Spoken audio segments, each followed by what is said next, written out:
ಆತ್ಮೀಯರೆಲ್ಲರಿಗೂ ನಮಸ್ಕಾರ. ಗೃಹ ಕಲಾನಿಧಿ ಚಾನಲ್ಗೆ ಸ್ವಾಗತ. ಇವತ್ತು ಒಂದು 106 ವರ್ಷಗಳ ಇತಿಹಾಸ ಇರುವ ಅಕ್ಕಚ್ಚಿನ ಪಾನಕ ಅಂಥೇಳಿ ತೋರಿಸ್ತಾ ಇದ್ದೀನಿ. ಇದು ಮಲೆನಾಡಲ್ಲಿ ಮತ್ತು ಈ ಬೇಸಿಗೆಗಾಲದಲ್ಲಿ ನಮ್ಮಲ್ಲಿ ಮಾಡೇ ಮಾಡ್ತಾರೆ. ಇದಕ್ಕೆ ಬೇಕಾಗಿರುವಂಥದ್ದು ನಾನಿಲ್ಲಿ ನಮ್ಮ ಮನೇಲಿ ಏನು ಬಳಸ್ತೀವೋ ಆ ಅಕ್ಕಿ 1 ಪಾವು, ಆಮೇಲೆ ಸ್ವಲ್ಪ ಕಾಯಿಸಿ ಆರಿಸಿರುವಂತಹ ಹಾಲು, ಬೆಲ್ಲ. ಸಸ್ಯಾಹಾರಿಗಳಿಗೆ ಬೆಲ್ಲದಲ್ಲಿ ಹೇರಳವಾಗಿ ಕಬ್ಬಿಣದಂಶ ಸಿಗುತ್ತೆ. ಒಂದು ಸ್ವಲ್ಪ ಏಲಕ್ಕಿ ಪುಡಿ.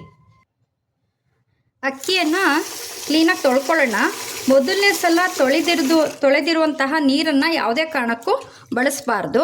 ನಮ್ಮ ಅಮ್ಮನ ಕಾಲದಲ್ಲಿ ಹಾರ್ಲಿಕ್ಸ್ ಆಗಲಿ, ಪ್ರೋಟೀನ್ ಪೌಡ್ರ್ ಆಗಲಿ, ಅಥವಾ ಇನ್ಯಾವುದೇ ಎನರ್ಜಿ ಡ್ರಿಂಕ್ ಆಗಲಿ ಅವೆಲ್ಲ ಏನು ಇರಲಿಲ್ಲ. ಅವ್ರ ಬಸ್ರಿ ಸಂದರ್ಭದಲ್ಲಿ ಅಥವಾ ಇನ್ಯಾವುದೇ ಒಂದು ಕಾರ್ಯಕ್ರಮದಲ್ಲಿ ಅಥವಾ ಬೇಸಿಗೆ ಕಾಲದಲ್ಲಿ ಅವರು ಮಾಡಿಕೊಂಡು ಸೇವಿಸಿರುವಂತಹ ಒಂದು ಬೇಸಿಗೆ ಕಾಲದ ಪಾನೀಯ ಅಂತಂದರೆ ಅಕ್ಕಚ್ಚಿನ ಪಾನಕ.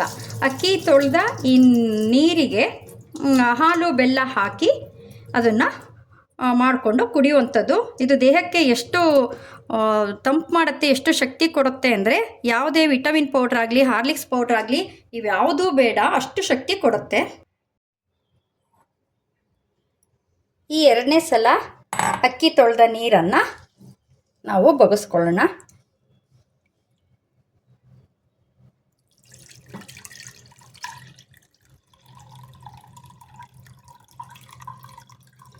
ಮಳೆಗಾಲದಲ್ಲಿ, ಚಳಿಗಾಲದಲ್ಲಿ ಇದನ್ನು ಹಸಿಯಾಗಿ ಈ ಥರ ಕುಡಿಯಬಾರ್ದು, ಕಫ ಆಗಿಬಿಡುತ್ತೆ. ಇದು ಕೇವಲ ಬೇಸಿಗೆಗೆ ಮಾತ್ರ ಹಿತಕರವಾದ ಒಂದು ಪಾನೀಯ.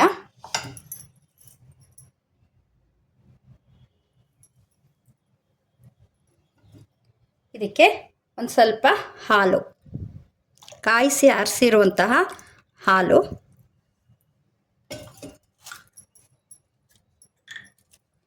ಒಂದು ಸ್ವಲ್ಪ ಏಲಕ್ಕಿ ಪುಡಿ, ಜೊತೆಗೆ ಬೆಲ್ಲ.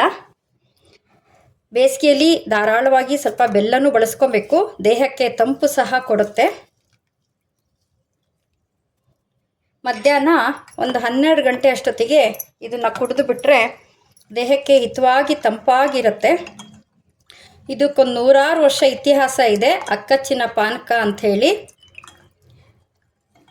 ನೋಡಿದ್ರಲ್ಲ ವೀಕ್ಷಕರೇ,